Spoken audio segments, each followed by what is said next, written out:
Welcome back, or welcome to Grateful and Full of Greatness. I'm your host, Mark Glicini. On this podcast, I sit down with guests who, in my opinion, live their lives with the pursuit of greatness in mind. This platform allows me to discuss and to explain strategies that go into reaching peak performance. This is episode number 22. My guest, Brian Cain.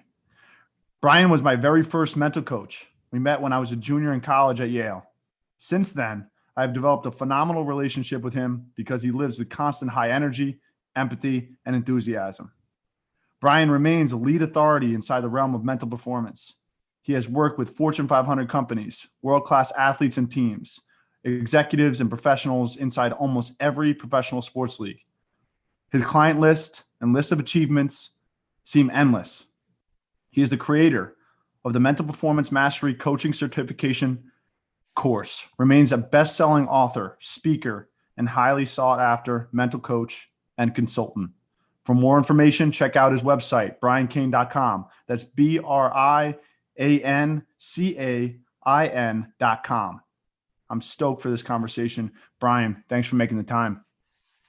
Mark, my pleasure, man. Thanks for having me here. And I appreciate the nice introduction. And I hope that we can expand on that introduction by your listeners saying that was the best podcast I've ever listened to because he gave me strategy that I can use to close the gap from where I am to where I want to be. To me, the only accolade I care about is what am I doing today to help other people become the best version of them. Thank you, Brian. And I mean, before we go into deeper between our relationship and around mindset, let's start off where it started for you before mental performance coaching. What and who were some of your earliest memories and influences from growing up and your early adult life? Yeah, I mean, hands down, the first positive influence I think in my life was my high school football coach, John Allen. And, you know, he was a coach who he would put quotes up on the locker room wall, things that I still remember, like it's not the size of the dog in the fight, but the size of the fight in the dog. I think it was Bear Bryant. And he put up these quotes, and at the end of the year, he'd always take them down and throw them away. And I remember I was a quarterback my sophomore year, started some games, some I didn't. And I remember at the end of the year, happened to be in the locker room when he was taking all those down. I said, "Hey, coach, what do you do with those?" He's like, "Oh, I just throw them away." I said, "Can I have them?" I took them home and I put them up in my room. And that was the start of my mental performance journey. Is I started to feed myself with these positive mindsets. I started to feed myself with quotes and stories that he would tell. And, you know, as a high school athlete playing baseball, basketball, and football in a small town, it's like of Williamstown, Massachusetts, not so far from Yale. It's like being the best snowboarder in Mexico, right? You're good, but not on a world scale. You're good in your small town scale. So I go to the University of Vermont on a baseball scholarship, and I'm college baseball's biggest failure. And that's why I think I'm now college baseball's most sought after consultant, is because when I went there, I had a great work ethic. I had a great attitude. I just focused on the wrong things. I focused on the outcome, not the process. I focused on the non-controllables versus the controllables. And I cared way too much about other people said or what other people thought and didn't even have a process. So I went on a journey after I had shoulder surgery my junior year to find out what was it I would have liked to have known that would have helped me. And it wasn't mechanical. It wasn't a strength and conditioning thing. It was more of a whole mental process. And I went back to a day, my sophomore year of college. I'm playing in the New England Collegiate Baseball League. My roommate is a student athlete baseball player at Dartmouth College. And he has a book next to, in our room, but there was two beds in the room. We're staying with the host in Connecticut. And he was reading the book, The Mental Game of Baseball. And I kind of laughed. I'm like, Mental Game of Baseball, what is this? By Harvey Dorfman. And I picked it up and I couldn't put it down. And that was the start of kind of like the mental game of baseball path. So I remember then the next day that changed my life. And I think one of the key messages to take off of this podcast, Mark, is one day, one relationship, one podcast, one book can completely change the trajectory of your life. And for me, that day was July 4th, 2000. I'm rehabbing a shoulder surgery between my junior and senior year of college. I'm working as an RA at the University of Vermont, and then I'm responsible for 6 kids who came from high school. They were in high school still, from Alaska to Vermont to intern at IBM. So we had the July 4th weekend off, and they said, "Hey, Kainer, like, we're from Alaska, man. We've never been to Boston. Could you take us down there for the holiday?" I said, "Sure, let's go." So I drive these 6 high schoolers from Alaska and me. We're going down to Boston to kind of, they want to see Nathaniel Hall and all the things down there, and I want to go to Fenway Park. And across the street from Fenway Park is a Barnes & Noble, 600 West Boylston Street. It's on the campus of Boston University. And I walk in with my friend Mark from Alaska because he wants to send his mom a postcard. 2000, Glick. There's no cell phones back then. So he gets the postcard, sends it to his mom. And as I'm in there, I go to the baseball section in the Barnes & Noble across from Fenway. And there's a book, Heads Up Baseball. I grab the book, I pull it out. And the book has these black boxes that you basically read to get the Cliff Notes version of the book. So you have to read the whole book. You read the black boxes, get the Cliff Notes. And the first box, I remember it said, if you're the player who's had everyone your whole life tell you you need to learn how to relax, but no one's told you how, this book is for you. And I'm like, that's me to a T. Next box, you have to be in control of yourself before you can control your performance. The number one way to be in control of yourself is to breathe as part of your pre-pitch routine. And I'm like, that hit me. So I buy the book. I make my friend drive my car back to Vermont for 3 hours. I read the book in the car. I don't own a laptop. I walk into the library at the University of Vermont and I'm email Dr. Ken Ravizza, who wrote the book, who's a professor of sports psychology at Cal State Fullerton. And I said, I love this book. I want to get a master's degree because I want to be a high school athletic director, football, baseball coach, and PE teacher. And I think that this would help me be a better coach. Do you have a master's in this? And oh, by the way, I also want to be a college baseball coach and you're at Cal State Fullerton, one of the top programs in the country. Is there any way I can get involved with that team? 3 weeks later, man, I get a handwritten letter back because he didn't do email. He checked email. He didn't respond to it. And it was like, Brian, hey, I'm from Connecticut. We'd love to have a guy from Vermont, another New England guy out here at Cal State Fullerton, but you got to fly out and do a visit. So I fly to Cal State Fullerton in November now over Thanksgiving break. So literally it's 2000. How about this? 20 years ago, like this week, Mark, whereas we're recording this, it's 2 days before Thanksgiving. 20 years ago this week, I had a break from college. I fly to Cal State Fullerton. I'm supposed to stay with one of the grad students at Fullerton. He gets food poisoning. So Ken Ravizza is like, well, you're going to stay with me. So I go to his house. He's like, well, I'm going to have a guest room, but we'll put you on the couch down here in the downstairs living room, right next to his office. We walk into his office called The Bunker, and it's wall to wall books on mental performance, VHS tapes back at the time, Olympic medals, like championship rings. I mean, just kind of a hall of fame of sports psychology. You go over to the fax machine, right? Jim Abbott, the one-handed pitcher who used to pitch for the Yankees, he threw a no-hitter for the Yankees like a week before. On the fax machine in his office, there's a feedback sheet that Jim Abbott had faxed to him that was basically feedback from my no-hitter. Here's what I experienced. Here's what went well. Here's what I want to do better. Here's how I recognize my signal lights. Here's how I want one pitch at a time. And I'm sitting there, I got goosebumps even telling the story right now, going, that's Jim Abbott. And then LSU had just won the college baseball national championship like the year before. And he's got a picture with him and Skip Bertman, who's the coach at LSU, who was one of like the 3 people on the planet I wanted to have dinner with at the time. So I'm like, this is the place I got to be. I go to Cal State Fullerton, still wanting to be a high school phys ed teacher, football, baseball, basketball coach, AD. And when I get there, I think I want to be a college baseball coach. And what I find out real quick is that what I've always loved about athletics wasn't necessarily how to throw a football, how to shoot a free throw, how to put down a bunt or throw a curveball, but who you become in that journey of competitive athletics, what you learn about yourself, what you learn about success in life. And it tied back to my high school football coach, John Allen. And Ken Ravizza invested in me. So I was a grad student of his. I got my master's in sports psychology. That's 2003. I'm a grad assistant coach with the Fullerton baseball team. So I was in the perfect learning environment, classroom with Ken Ravizza, follow, walk, be in his shadow when he's working with UCLA softball, UCLA volleyball, USC football, the Angels, Fullerton baseball, Long Beach baseball. He's Michael Powell, he may still, the world record for the long jump. He was on the cover of Sports Illustrated. He jumped almost a first down. It was like 29 feet, 10 inches. Michael Powell was the assistant track coach at Cal State Fullerton. We're in class one day, Ken Ravizza, 3-hour graduate school class. He goes, hey, Michael. Michael was like walking in the hallway. Comes in, Michael, sit down, talk to my class. 3 hours later, Michael Powell was still talking about the one jump that won him the world record. His process, his training, his preparation, the whole thing. And that was an everyday occurrence, Mark. Every day there was a different athlete coming in there, whether it was a pro baseball player, a world champion Ironman athlete, anybody. So you never knew who was going to come in every day. It was like going in, it was like Christmas every day with Ken Ravizza. And, fast forward to 2018, Ken Ravizza unfortunately passes of a heart attack. I now have his face tattooed on my heart. He's the first person I called when I proposed to my wife. I asked him to be the best man at my wedding. I'll probably name my first son Ken, and here we are. Wow, man. And I didn't want to stop you there. One of my favorite quotes is from Jim Rohn. It's not what you get from it, it's who you become by it. And Amen. that's kind of the thread that I want to stay on with you, because you've given us so much there in your whole story.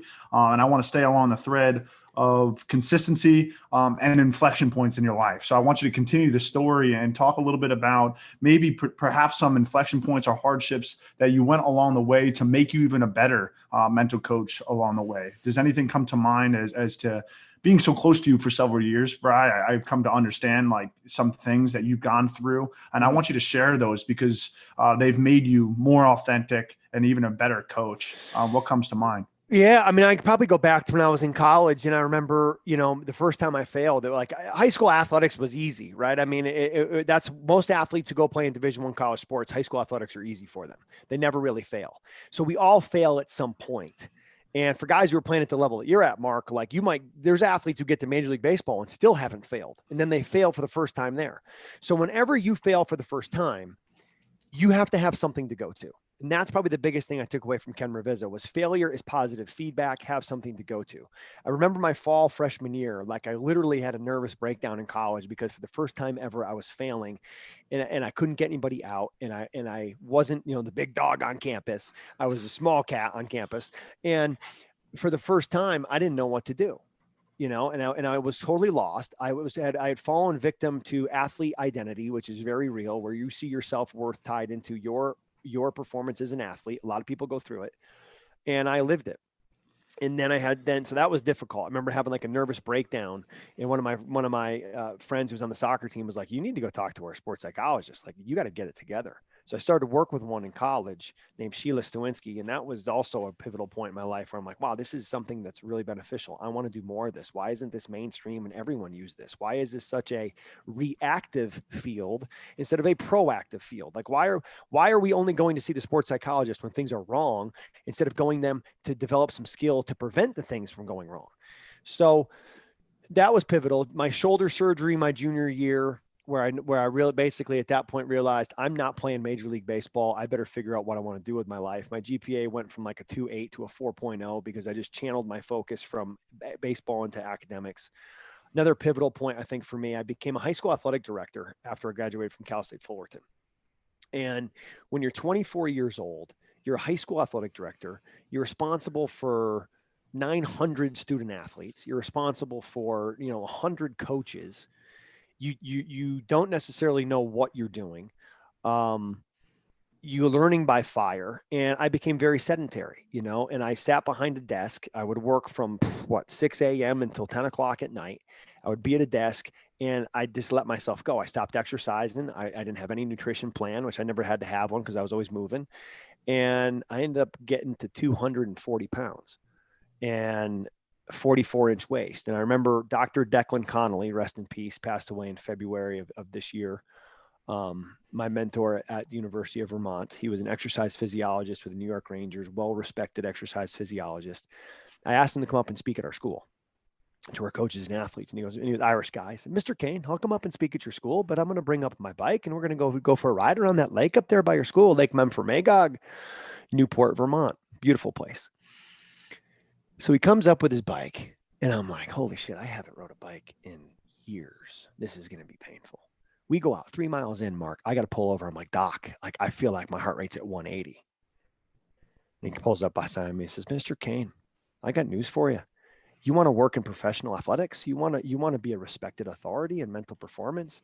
He goes, if you don't look the part and you're not living the lifestyle, you're just blowing smoke. He goes, people are going to laugh you out of the room. He goes, you might have an impact to these high schoolers who don't know any different. But he goes, if you get around elite athletes, they're not even going to listen to you because when you walk into the room, they're going to go, who is this guy? You're like the fat doctor who smokes. You're the poor financial planner right now, Mr. Cain.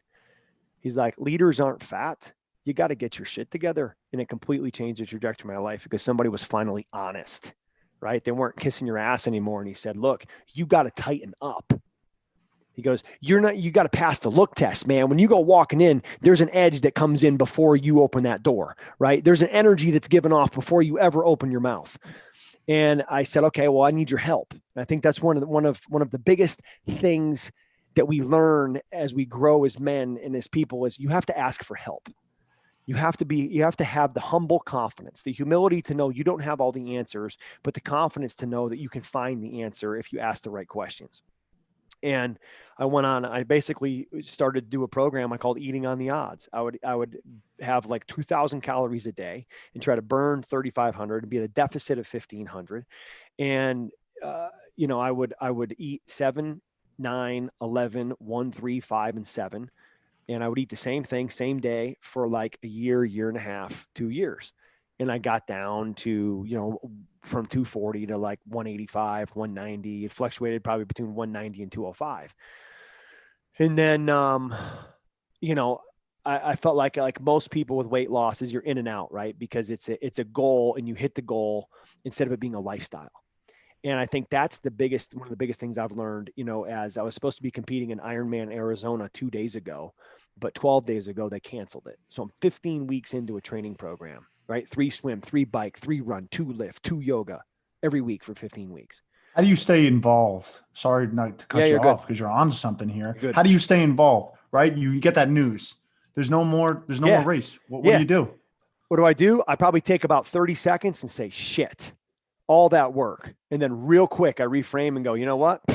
Hell, I wasn't training for an Ironman anyway. I'm training for life. Bang. At this point, I'm training for life, not an Ironman. Bang. Right. And I feel for the people who it was their first Ironman. My friend Ellie Cooper, who I had as an athlete like yourself at Florida State. She was a softball player there. It was her first Ironman. So she bought a bike. She learned how to swim. I mean, she changed jobs. Her whole lifestyle was revolved around wanting to be an Ironman. And I probably would affect me more if it was my first race, because you put so much into it. And even though I put as much into it now, it's at this point, it's just lifestyle for me. It's just what I like to do. I'm not training for a race. I'm training for life. And when I say I'm training for life, the reason why I exercise is connection with other people, because I do it with other people, energy for myself to be able to better serve people.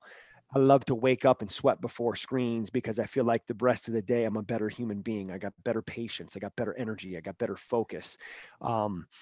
And when I don't sweat, right, when I don't work out for 2 or 3 days, I don't like who I am. I'm bitter. I'm on edge. I'm less focused. I'm less positive. I'm less motivated. So for me, my number one, what I call keystone habit, right? The keystone is the stone that holds the arch together. We all have to identify and have the awareness to know what our keystone habits are. And for me, my keystone habit, sweat before screens. However, I know this, if I reverse engineer that, if I'm going to get up early in the morning at 5 a.m. and work out in the morning, I have to be in bed sometime around 8 p.m. So even though I want to be elite in the morning and take control of my morning and play offense by getting up early and getting after it, that means I got to go to bed early. Because if I'm going to bed at 10, 11 o'clock at night, getting up at 5 is a challenge. If I go to bed at 8 o'clock, staying in bed until 5 is a challenge. I want to get up and dominate the day. So I think there's that's how I processed that, was just basically going, hey, I'm not training for a race. I'm training for life. There's an article that came out in the New York Times several years ago. It's called The Zen of Weightlifting. And it has something to do with weightlifting, but it has more to do with these 3 things. It's belonging, autonomy, and mastery. And you talk about, I work out because of the connection, because of the belonging, right? Of like-minded people that are chasing the same pursuit. Then you said energy for self. Right? Bang, you hit the second one, autonomy. You're doing it to see how I feel better on myself and I'm more patient with others. And then there's a mastery side of it, right? Race or not, it is about that improvement. We're activated by having a name rather than. One of the coolest things, Brian, that you brought up in both of your answers so far is the power of the single idea, whether it was Ken Ravizza, whether it was Dr. Connolly saying you had to snap into shape, right? Everything that's happened in your life is something that pushed the rock and started it in a momentous way. One of the things that is really transparent and coming through is the consistency you have. And you talked about sweat before screens. Can you elaborate on that? And is there any other rituals that you do every single day or every single week to stay on top of your goals? My entire life is a system. And my whole entire life is a process. I've basically turned my life over to a process because I have to make less decisions. I've made my decisions ahead of time. And I use the story of, oh God, who is it? It's a Greek mythology. And it's about this sailor, and the sailor is coming in and he knows that these sirens, right? The sirens are these beautiful women who sing this beautiful song on a shore. near on like an island. And these sailors would sail in close because they want to hear the beautiful song of the sirens. And the ship would get stuck on the rocks. The women, the sirens would turn into demons, go on the boat, kill everybody, take all their gold, burn their boat, sink the ship, and the next ship would come in. So this sailor, and the name is escaping me right now, unfortunately, but the name of the sailor, he said, okay, I know about the sirens. I want to hear the song, but I don't want my ship to get destroyed. It's called pre-commitment. I know the challenge, and I'm going to be strategic about how I handle the challenge. So what he would do is he took wax and he took cotton and he plugged all the ears of his sailors and he tied himself to the top of this mast. And as he tied himself to the mast on the top of the boat, he could hear the sirens. He could see the sirens, right? There's beautiful women in their song. And he's screaming to his men down below, go closer, go closer. But they couldn't hear him and they couldn't hear the sirens. So they got close enough and they said, hey, we got to get out of here. This is rocky. And they took off. So he was able, because he made pre-commitment, to handle the adversity, see the beauty, but not get so far in that he killed himself and all of his men because he got stuck on the shore, right? So for me, Glick, turning my life over to a process is about betterment. It's about systematic routine and being intentional about the development that I'm looking for so I can be my best, so I can give my best to others. And routines would be, for example, on a weekly routine. Now in the pandemic, I do all my coaching basically from, let's call it 8 a.m. until 8 p.m. on Monday, 8 a.m. until 8 p.m. on Tuesday, 30-minute blocks, about 24 of them on Monday, 24 of them on Tuesday. And then I go to bed at 8, I get up at 5. When I get up at 5, my routine is the first 15 minutes, 5 to 5:15, is just wake up and like get a coffee and get moving, get dressed. But even within that, there's routine. I have my vitamins in the same place next to my sink. I put my clothes out underneath my vitamins the night before. So I wake up and that process is as quick as it can be. I take yoga toes and I stick the yoga toes inside of my feet so that I start to stretch those out a little bit. I get a coffee. I come into my desk. I sit down at my desk. I grab my journal. I got 15 minutes of journal time. My routine for journaling, right? Every day it's the same. I write down what I call an after action review. What do I got to start? What do I got to stop? What do I got to continue? Short bullet points. I then write down 3 wins based off of research from a book called Tiny Habits by BJ Fogg, where he recommends celebration and identifying your wins as a way to feed yourself from productivity and positivity. I then write down 3 gratitudes, which I picked up from a book called Gratitude Works by a researcher, Robert Emmons, who says that, if the more you express gratitude, the more resilient you become. And we all need to be more resilient during this pandemic. I then write down my 1-word focus, or what I would call 1-word brand. And for the listeners, this might be their one takeaway is pick a 1-word brand, one word that from now until the end of the year or now in the next 90 days, anyone who interacts with you, your children, your spouse, your team, what do you want them to say about you? How do you want to come across to them? And for me, my 1 word right now is discipline. So I write that down, right? I just write the word discipline. And then I write down my MIT, which is my most important task for the day, which today was coaching. Then I take notes on Success Hotline from our friend, Dr. Rob Gilbert, which I've been calling since March of 06. That one day changed my life, hearing him speak. And then I write down notes from the Daily Stoic. I do that from 5:15 to 5:30. Then I do the daily calm on my phone from 5:30 to about 5:45. I then go into my home gym. I do soft tissue work 5:45 to 6. Then I have a workout block from 6 to 8. I take a quick shower and then I'm on my, let's call it 6 to 7:45. And then I take a shower. I grab a protein shake. I'm sitting at my desk for 8 and we rock and roll. Now that morning, what I call power hour, 5 to 6, working on myself. I break my day into blocks. 5 to 6 is working on me. 6 to 8 is working on my energy, my health, and my fitness. Monday and Tuesday, 8 to 8 is serving others, and I go to bed at 8. Wednesday, same morning process. First hour is into me, power hour. Second 2 hours are energizing, working out. And then I go into what I call clearing to neutral. And clearing to neutral for me from 8 to noon is handling all the messages and things coming my way. So I don't check email. I don't check social media. I don't answer phone calls. I hardly even check text messages on Monday and Tuesday. Wednesday, I do the administrative dig out from 8 until about noon. And if I have a checklist, literally I print the checklist and I put the checklist next to me on my desk and I go through in order and I check off all the things that I need to do as a part of that clearing to neutral routine. So I don't have to think about it. I write it down one time and then I check the boxes as I do it. Things like check my Twitter direct messages, right? Answer all my voicemails, check all my messages in Slack, make sure my calendar is organized for the next week, get my email inbox to 0, make sure I have my food prep. I mean, there's a lot of other things on there, but you get the idea. So then on Wednesday, you're right, I'm done at noon. And then from noon on Wednesday until like noon on Sunday, I'm untouchable. I don't answer phone. I don't answer text. I don't answer email. I don't do Zoom calls. I don't do coaching. I hardly even talk to my friends. I'm investing into myself, learning to play golf. I'm working on new products and book writing. I'm doing what I call deep work, one of my favorite books by Cal Newport.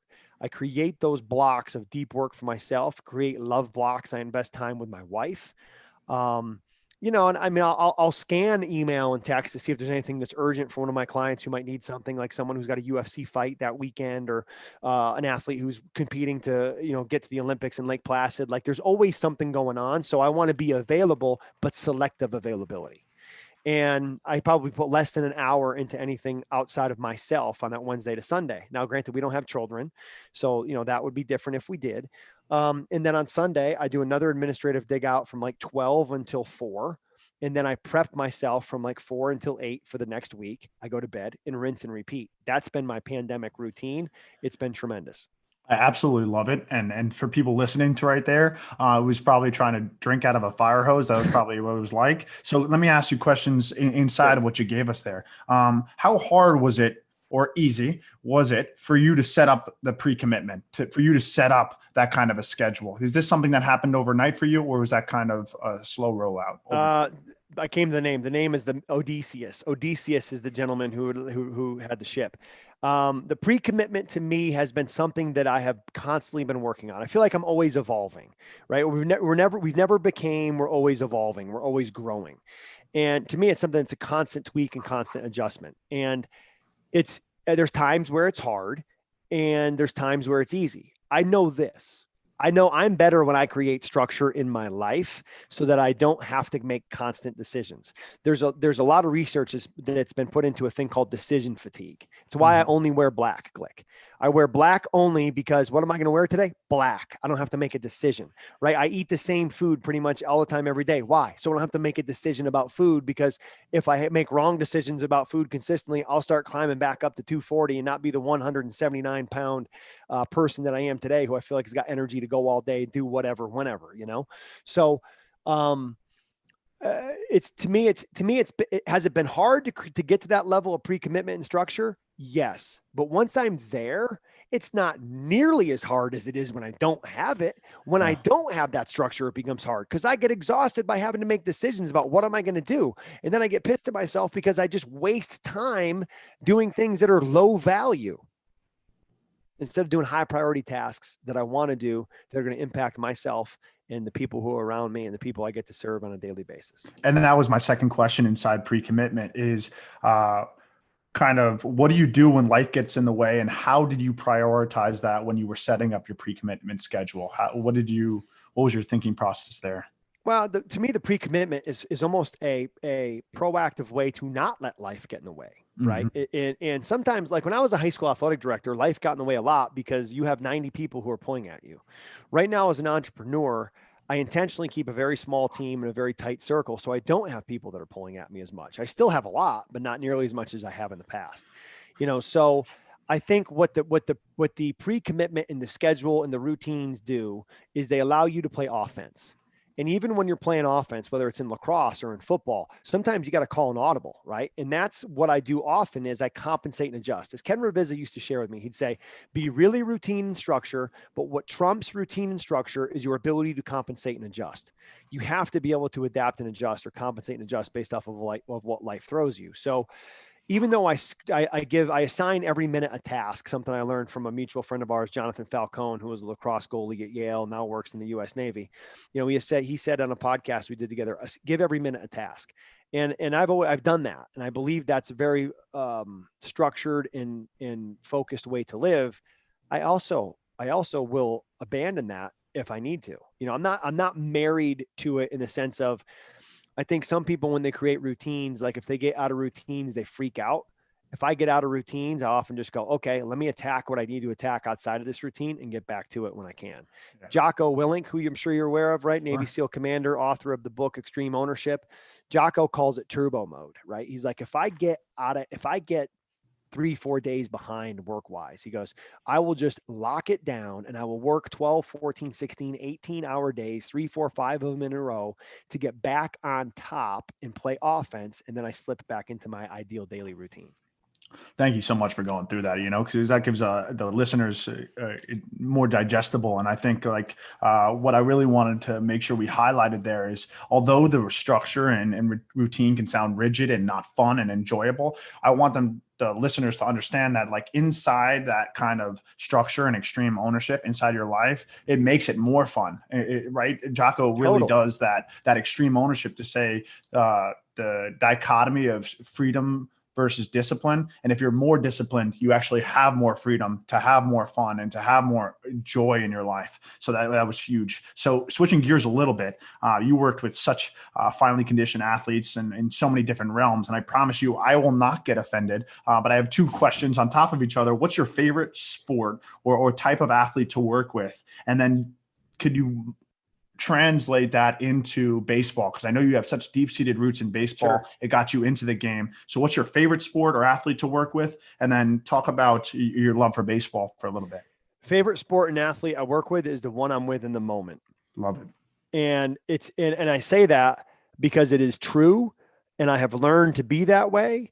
And I think if you want to be successful in this or anything, you have to be that way. You have to make the big time where you are. And there is no step up. The step up is what you do every day. So I don't treat a UFC champion, George St. Pierre, or a Heisman Trophy winner, Kyler Murray, any different than I do the 9-year-old Luke Bernstein, who's calling me from Staten Island, New York, who wants to be a great Little League baseball player. To me, if someone is sitting down and giving me a time and a portion of their life, I need to be at my best. I need to be present. I need to help them create a process to take them from where they are to where they want to be. That presence is huge. Huge. You have to be where your feet are. You have to be present. Look, the greatest gift you can give is your presence. Right? Yesterday is history. Tomorrow's a mystery. Today's a gift. It's why we call it the present. And the best thing you can do is invest yourself in the present. It's why I used to have in my office, I had pictures on the walls and things on my desk that were motivational. But what I found was I was getting distracted. So you know what I have behind my computer right now? A white wall. Why? Because I want to see nothing other than what I'm doing in the moment right now, which is your podcast. And I think, so my answer to that is, who's your favorite team? I get to ask that a lot. Who's your favorite athlete you ever working with? This one. What's the best podcast you ever been on? This one. What's the most important pitch in the baseball game? This one. What's the most important day in the history of your life, Mark? This one. Why? Because you're living it. Yeah. And when you approach life that way, then there become no big moments. There are just moments. And how do you prepare for a national championship game at Yale? Well, the same way you prepare for the first game of the season, because every game is important. Every day is important. And I think when we talked about my love for baseball, I think it just comes from being, it's what I've done my entire life. I wouldn't say I love baseball more than golf or lacrosse or football or hockey.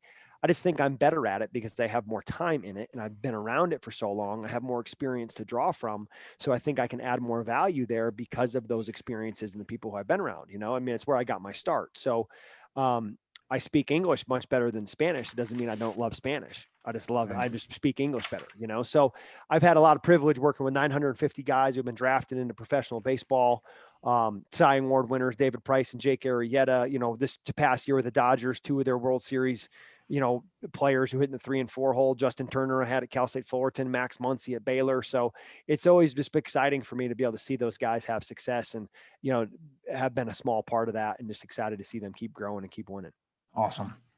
In your books, talks, and your daily work, you have pillars for peak performance and mental mastery, such as present moment focus, sailing the right ships, and championship mindset. Along those same pillars, for you personally, are there any specific core values or non-negotiables that you live by? 100%. And I know you mentioned push the rock, so I want to point that out right there, by the way. But I would say that the core values in my life is the acronym DELP.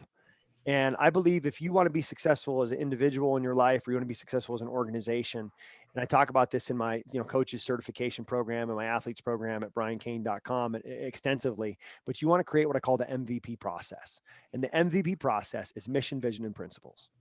And to keep it simple, mission is, what do we want in my gravestone? The vision is, what do I want in my resume? What do I want to do? What do I want to accomplish? And then principles are, how do I need to behave in order to achieve that? So personally, my mission is to educate, empower, energize other people to be their best. So I was so excited to be on this podcast with you, because together we get to do that. My vision are tangible, and I have long-term visions that I call telescope visions, things I want to do before I die. And I have microscope visions, which are like my 90-day visions. So I have a goal setting process I do for every 90 days, and what I call the major 3 buckets of my life: energy, service, which most people would call work, and then family. So I've got specific goals in those 3 areas. Visions, goals, same thing. What do I want on my resume? And then my core principles, or core values, as you have referred to them as, would be the acronym DELP: discipline, energy and excellence, love, present, process, productive. And I think when you're looking at creating a set of core values, I follow a simple 5-step process. The first step is identify the values that you want to live by, or the principles you want to live by. Step 2 is define them. So for example, my first core value, discipline, defined as having a plan and sticking to it. Love, as defined as unconditionally giving of yourself and expecting nothing in return. Excellence, as defined as constantly working to become the best version of you. And I think when you define your core principles, it makes them tangible, and you can more easily communicate about them. It's like the college football coach who comes in and says, "Hey, we got to be a family."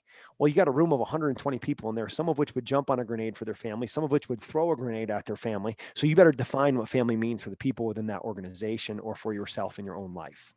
So the core principles, DELP, for me, have, I try to live in alignment with those every day. What I ought to do, I thought of this, and I'm glad you reminded me, is in my journal in the morning is just write down the acronym DELP, DELP, and just basically assess, how did I live with discipline? Did I have a plan and stick to it?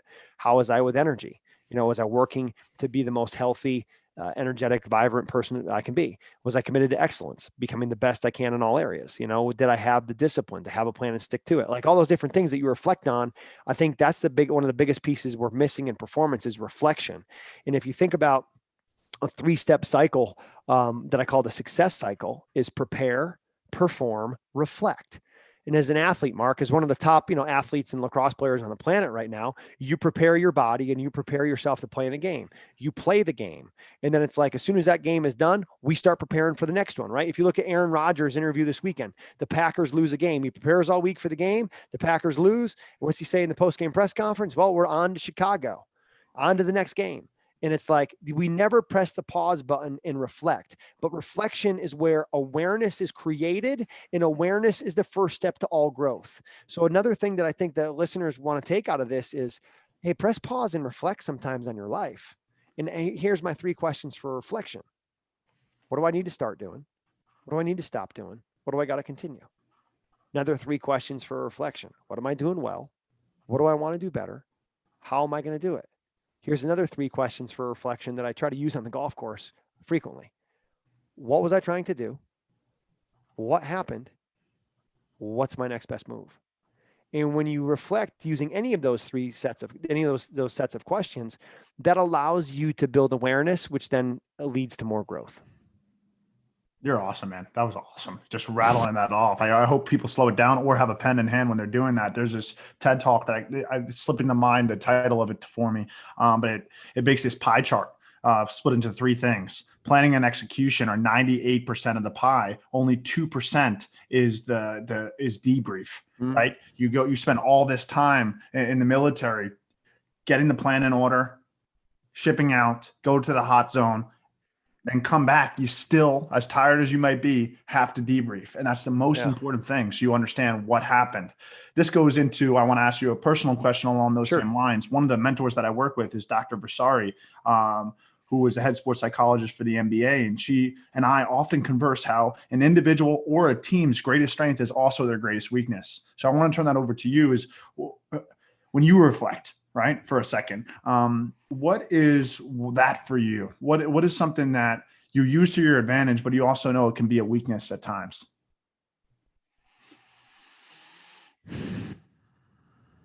Good question. I mean, I would look at one thing, for example, exercise is one. Like, it's a strength for me and it's an advantage because it gets me energized for the day. Yeah, yet sometimes if I have a long run and I got to go do a 20-mile run, I come back and I'm worthless essentially the rest of the day because I've taken it too far. Another one, Mark, as I reflect back, would be alcohol, and I think early in my sports psychology career, you go to a coach's clinic, you go out, have a couple beers with other coaches who are there, you're building a relationship, you're building rapport, you're building connection. But then really quickly, your culture becomes every night I go out and have 2 to 4 beers, breaking it down with other people, and 2 to 4 usually can turn into 24, right? I mean, it's a slippery slope when you're using alcohol as a connection with other people, or when you're using that as a way for you to unwind at the end of the day. So I think as much as that helped me early in my career to build connection, there's also times where it can derail you because you have a 0 day, because you go too hard and the next day you can't get anything done because you're hungover, just being transparent and real. So now my form of connection, I'd much rather go to bed early, wake up early, and go exercise for 3 hours in the morning with somebody on a run instead of sit at a bar for 3 hours, Mhm. So I think that's something that has been maybe a weakness and a strength. I mean, maybe the other thing is, I I wouldn't say that having a daily routine has been a weakness of mine, because I know how bad it gets when I'm not in a routine. Sure. I know how unfocused I can be. I know how much I can get off the rails, and I don't like that version of Brian Cain. Yeah. Um, so, but I think That's excellent. those could be it. The- Maybe the other one. I think I'll tell you the other one would be pushing the envelope of what is possible and being willing to make people uncomfortable. And making people uncomfortable is essential because it's where they grow. But that can sometimes that can be interpreted the wrong way. Mhm. And sometimes media can take something and spin it the way that they want to spin it with something that's not entirely true. And then next thing you know, uh, you can't do anything about it, because Sure. it's out of your control, and it creates a life of its own. So, but you can't stay safe. You can't play it safe all the time. If you play it safe all the time as a coach or as a mentor, and you don't push people in terms of challenging them to get out of their comfort zone into the growth zone, then you're not really serving other people, and I don't think you're going to be good for anybody. So, I think sometimes I don't want to say I push the envelope too far, because I don't. Everything I do is calculated and thought out. But I think sometimes um, it doesn't maybe come across that way, because sometimes in the delivery of something, like if I'm having somebody eat fire, which I'm sure you've done and seen when we were working together at Yale, like Sure. Yeah. if I tell people, look, this is really easy. We're going to put a fire on the stick. When you put it in your mouth and you close your mouth, the fire goes out. I've done it with 9-year-olds. It's no big deal. Here, let me show you how easy this is. Boom, and you do it. But I can't, that's not going to impact somebody. I got to be like, look, this is the biggest challenge of your life. You got to be Right. locked in. If you got a Right. beard, you better tighten it up because it could get on fire. None of that's ever going to happen. But you set the stage to make people Sure. uncomfortable. So when Sure. they accomplish it, they look back and go, holy shit, I accomplished that. I can do anything. Yeah. You said something interesting. You can't take that. There's two things I can't take back. The drawn sword and the spoken word, right? You said there's some things that take a life of their own, right? We are not always what we say, but we are what we repeatedly do. And in a lot of ways, from a habit standpoint, a routine standpoint, for a listener who might be struggling, right, to get on track, to find his or her rudder, or is currently stacking bad habits, like you were talking about the bad Brian Cain that you did not necessarily like. What's 1 or 2 pieces of advice you'd give for them right now? Go to bed earlier, wake up earlier, make your bed. It's the first thing they train you how to do when you want to become a Navy SEAL. Pick up the book, Make Your Bed by Admiral McRaven for more. And sweat before screens. Move your body, exercise. And it doesn't have to be hard. You don't have to be an Ironman or an Olympian, but you have to move. And even if that's literally going out and walking and taking time to create clarity around what you want and who you want to be, and then identify a 1-word core principle or a 1-word brand to help you to get there. So maybe you need to be more disciplined. Maybe you need to be more energized. Maybe you need to have more grace with yourself. Maybe you got to have more grit and dig a little bit deeper. Whatever it is for you, start small. And it's the compound effect, right? 1 penny a day, Mark, doubled every day is $10 million at the end of a 31-day month. 1 penny compounds into $10 million in a 31-day month. That is life. And it is the start that stops most people. So if you want to get started and you want to have time to yourself, it's got to happen early in the morning. It may happen late at night, but as I had a conversation with a former Yale athlete yesterday, who I'm working with one-on-one, who's now working in Wall Street, he's like, man, I'm a night owl. I want to do some of these things at night. I'm like, well, what prevents you from doing it now? He's like, well, at night, I typically go out with and socialize with friends and we're doing different things. I go, well, then that's hard, right? Once you go, are you going to work out? Or are you going to go to, as the 24-year-old single guy on Wall Street, are you going to go to the bar and hang out and meet other people, right? Like, if you want to take care of yourself, it's got to be in the morning before other people get up and start pulling at you, or the chances of you doing it are going to dramatically decrease. 100%. We don't want to have to make decisions. We want to create a routine. So I think creating a routine, go to bed early, get up early, invest in yourself with exercise, create a one-word focus, live in alignment with that one-word focus, make your bed. Those are all places I think that people can start. The other one would be call Success Hotline. Call Dr. Rob Gilbert, who's a mentor for both of us, and listen for 3 minutes a day. Sometimes I call 4 or 5 times in a day. Call for 3 minutes a day and just listen to a guy who's been a professor of sports psychology and for 42 years and left a 3-minute message on an answering machine since January 22nd, 1992, 10,890 days. Talk about consistency. 3 minutes of positivity every day. I call it breakfast for my mind. I call in the morning when I do my journal. The phone number is 973-743-4690. That is probably the number one thing that I've ever done in my life in terms of helping me come closer to being the person I want to be, is calling Success Hotline every day, because the nuggets that he gives you consistently will transform your life. And I'd like to flip this podcast around, Mark, and ask you, what difference has Success Hotline and Rob Gilbert made in your life? Oh, it just goes to show, like, what comes to mind is the thought, in the same way we need a shower, we need motivation and inspiration every single day, or else it leads to stinking thinking, right? I think what gets a bad rap in terms of mental training is you don't need to do it as consistently as you do your physical strength and conditioning, just because you can't see it, just because there's no aesthetic, just because you can't see the neuroplasticity that's happening with you in your mind. By teaching multiple times a week and speaking to him several times a day, right, on most days, I'm constantly in that feedback loop of inspiration and motivation, and it allows me to be better so that I'm better for others, right? So when I talk about Dr. Rob Gilbert, there's not enough that I could say about him, and the fact that he's a constant accountability partner, but also giving me fuel, because we love sports psychology and performance psychology. So all over that. I know you have to go soon, so I want to wrap it up with a few more questions. Okay. Staying along the same lines of struggle and overcoming adversity here, and finding that spark. What seems to be the most prevalent problems among the peak performers that you work with? Are there issues that are seemingly common, or what seems to be misunderstood by some of your athletes that you help course correct in terms of mental skills? I think they overvalue the outcome, undervalue the process. I think they talk the talk, but don't walk the walk. They say process and they say trust the process, but they don't have one. And unless that process is down on paper, like a checklist where you can say, this is what I'm doing, this is how I'm going about my business to close the gap from where I am to where I want to be, you're just talking the talk, and that ain't going to work.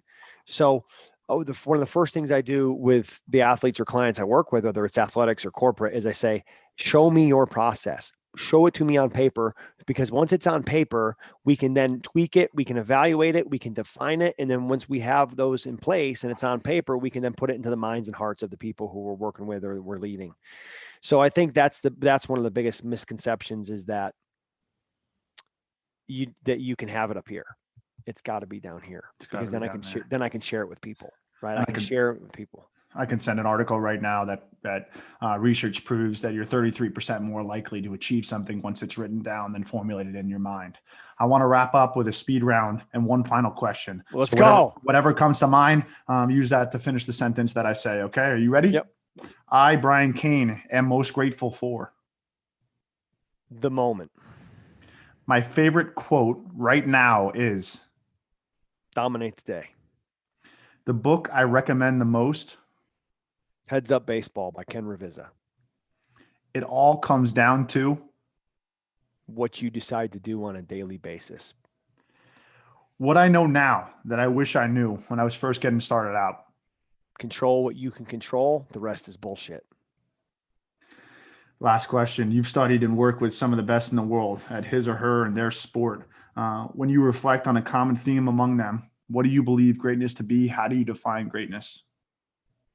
Greatness is the constant pursuit of becoming the best you're capable of becoming, similar to what John Wooden said when he defined success, which is essentially the pursuit of becoming the best version you're capable of becoming. It's not a comparison to anybody else. It's a comparison to the best version of you.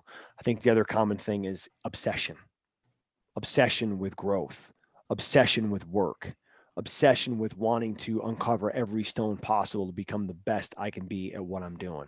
And I think that's the thing, Mark, that has been impressive about watching your career and your journey from Yale to where you are today is just the obsession with wanting more.